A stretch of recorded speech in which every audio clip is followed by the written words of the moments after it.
Kembali lagi bersama saya di Pecinta Film. Sebuah film berjudul The Old Guard tahun 2020 akan menceritakan tentang sekelompok orang yang dianugerahi sebuah kemampuan istimewa. Saking istimewanya, mereka bisa hidup bahkan sampai puluhan kali lipat dari usia manusia normal pada umumnya. Berlatar di sebuah pemukiman di Maroko, kisah akan berfokus pada seorang turis asing bernama Andy yang dijemput oleh rekannya bernama Book untuk membahas lebih lanjut tentang lowongan pekerjaan yang BK tawarkan. Tak sendiri, Andy sudah ditunggu oleh dua rekan lainnya di sebuah hotel. Ada Nikki dan Joe yang merupakan sahabat lamanya. Sedikit informasi, mereka berempat adalah para tentara bayaran yang mendapat tawaran misi penyelamatan Sandra di daerah Afrika Selatan. Namun sebagai ketua dari kelompok ini, Andy tidak serta-merta menerimanya sebelum bertemu langsung dengan agensi Chia bernama Copley, alias orang yang telah menawari mereka pekerjaan ini. Dan inilah Copley dengan kapasitas sebagai agen Chia. Copley mulai menjelaskan targetnya secara detail, termasuk teknis bagaimana misi ini akan dimulai. Setelah meeting selesai, Andy akhirnya setuju untuk menerima pekerjaan ini, dengan catatan bonus tambahan jika mereka selesai lebih cepat. Singkat cerita, mereka pun pergi menggunakan helikopter yang telah Copley sediakan. Menempuh perjalanan selama bermil-mil dari titik pendaratan, tibalah mereka di depan kamp pertahanan musuh saat hari sudah malam dan mulai menjalankan aksinya setelah Nikki berhasil melumpuhkan pos penjagaan. Skill mumpuni yang mereka miliki terbukti dari betapa mudahnya para penjaga ditaklukkan, sehingga dalam waktu singkat mereka berhasil mencapai gerbang menuju bunker di mana para Sandra ditahan. Namun setibanya di dalam bunker mereka, seketika dibuat heran dengan keadaan yang mendadak hening dan tiba-tiba Mother Fury. Alih-alih menemukan para Sandra, Andy CS justru mendapat serangan brutal dari kelompok bersenjata yang tiba-tiba muncul dari balik kegelapan. Merasa sudah berhasil menjalankan misi, alangkah terkejutnya mereka saat menyaksikan Andy CS yang perlahan-lahan bangkit dari kematiannya. Dan entah siapa sebenarnya Andy CS ini. Kebangkitan mereka benar-benar menjadi mimpi buruk bagi kelompok bersenjata ini, termasuk Copley yang sudah menipu mereka semua. Sehingga Andy menyimpulkan jika misi pembebasan Sandra ini hanyalah sebuah jebakan yang sengaja Copley buat untuk membuktikan eksistensi kekuatan kelompok Andy sejauh ini. Selesai dari sana, Andy CS pergi menuju perbukitan dan melucuti seragam masing-masing untuk melenyapkan barang bukti. Dan satu-satunya cara agar identitas mereka tidak tersebar luas adalah dengan menemukan keberadaan Copley secepat mungkin. Beralih ke sebuah pemukiman di Afghanistan, kita akan berkenalan pada anggota marinir Amerika bernama Neil. Ditemani beberapa anggota lainnya, ia melakukan penyisiran terhadap seorang tokoh pemberontak yang telah lama buron. Beruntung ada sebuah kode dari ibu-ibu yang mengetahui keberadaannya, sehingga Neil langsung melakukan penyergapan saat itu juga. Don Ya Beber Incident Toddy.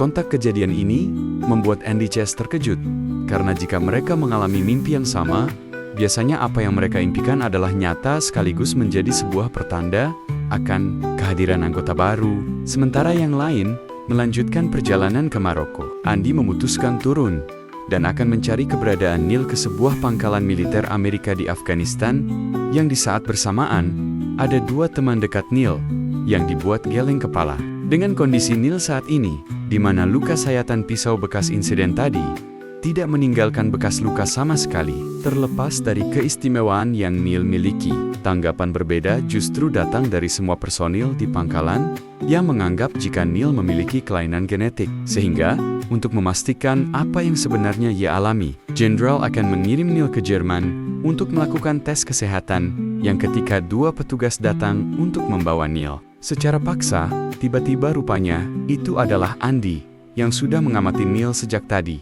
Selesai membereskan para petugas, Andy langsung membawa Neil dari sana untuk diamankan. Berlokasi di tengah gurun pasir, Neil yang baru sadar dari pingsan pun langsung bereaksi dan menjatuhkan dirinya, disusul dengan Andy yang juga ikut turun dan langsung menembak jatuh Neil saat itu juga. Pada akhirnya, terjawab sudahlah kepenasaran Andy atas kekuatan yang Neil miliki. Kemampuan self-healing yang dimilikinya masih jauh dari kata sempurna. Tapi Andy yakin, jika Neil terus mengasah kemampuannya, tak butuh waktu lama untuk ia bisa menguasainya. I did.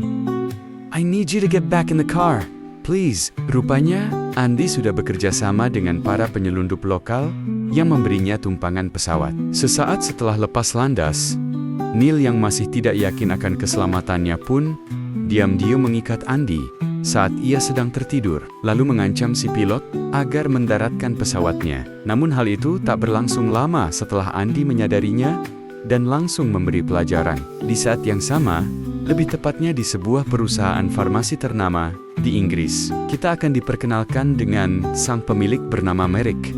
Ini bebenguknya. Di hadapan ratusan peserta seminar yang sedang berlangsung, Merrick menggagas sebuah proyek mustahil yang ingin membuat serum untuk memperpanjang hidup manusia melebihi rata-rata. Di mana Merrick ini rupanya masih satu komplotan dengan Copley.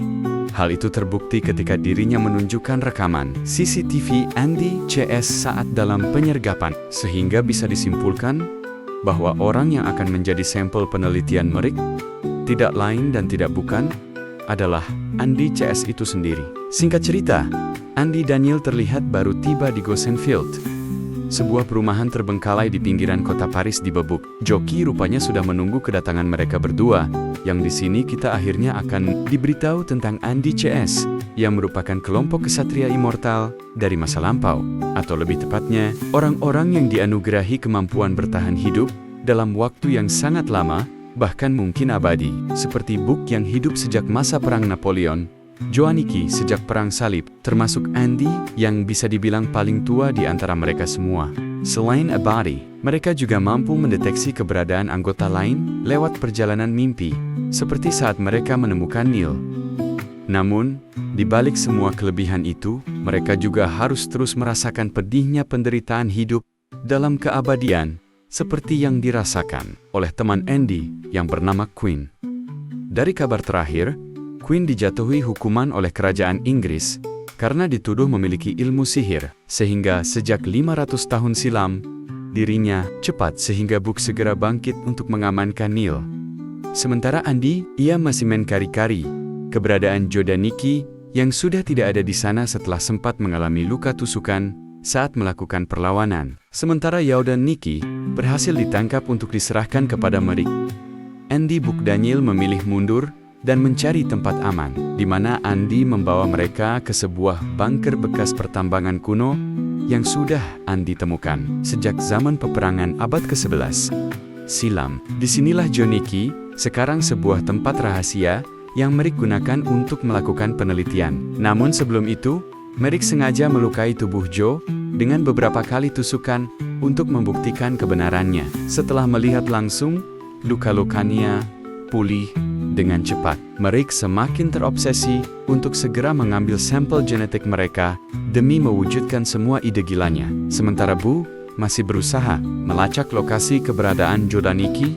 Berada, Andy dikejutkan dengan bekas luka di bahunya yang ternyata masih belum sembuh. Entah kekuatannya sudah melemah atau mungkin sudah hilang. Andy bergegas pergi ke Alfamart untuk membeli beberapa obat sebelum lukanya mengalami infeksi. Di saat yang sama di laboratorium, Merrick mulai menjalankan rencananya dengan menyuruh salah satu dokter untuk mengambil sampel DNA dari tubuh Joanniki. Semuanya selesai.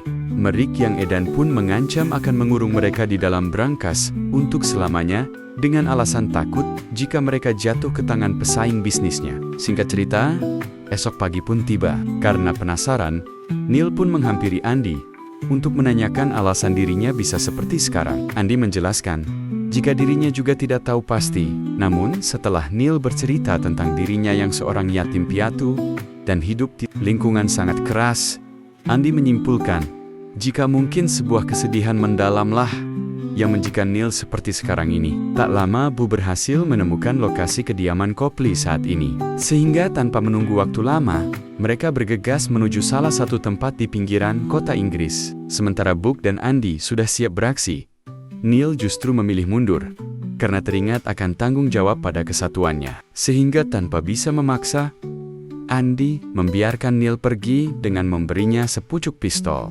Perlahan tapi pasti Andy dan Book mulai menyelinap masuk dan menemukan Copley yang seperti sudah mengetahui akan kedatangan mereka berdua. Sehingga tanpa basa-basi, Andy mulai menanyakan keberadaan John Nicky saat ini. Tapi tiba-tiba ternyata selama ini Bu telah bekerja sama dengan Copley untuk menangkap Andy.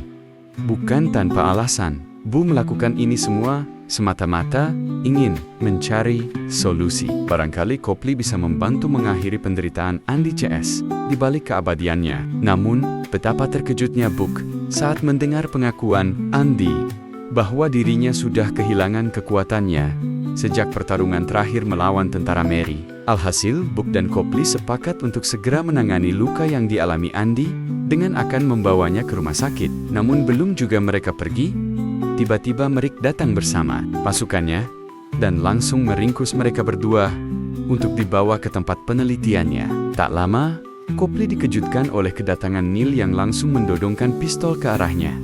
Dengan fakta bahwa dirinya sudah tidak punya siapa-siapa lagi selain Andy CS, Neil akhirnya berubah pikiran dan akan bergabung dengan mereka. Namun hal itu nampaknya percuma, karena saat ini Merrick sudah berhasil menangkap mereka semua, termasuk mengkhianati kesepakatan yang sudah Merrick buat dengan Copley. Sebagai balasan atas rasa bersalahnya pada Andy CS, Copley bersedia mengantar Neil pergi ke tempat penelitian Merrick. Setibanya di lokasi, Copley memanfaatkan keanggotaannya untuk bisa memasuki gedung. Setelah diberitahu tentang karakteristik gedung dan lokasi Andy CS dikurung, Copley memberikan kartu pengenalnya untuk Neil gunakan membebaskan mereka. Dan inilah yang terjadi. Mary kabur, mengamankan diri. Neil sendiri masuk ke laboratorium dan berhasil melumpuhkan beberapa penjaga yang ada di sana, termasuk si dokter yang sempat melakukan perlawanan. Setelah semuanya sudah terbebas, kini tugas mereka adalah melindungi Andy agar tidak sampai tertembak dan mencari keberadaan Merrick untuk mengakhiri semuanya. Satu persatu pasukan musuh berhasil ditumbangkan dengan mudah. Meski sempat terkena beberapa tembakan, hal itu tak jadi masalah, karena mereka semua pada dasarnya sudah kebal. Kecuali Andy yang memang dijaga ketat oleh teman-temannya. Tanpa mereka semua sadari, Merrick sudah mengutus tim taktis untuk menghentikan aksi brutal ADCS.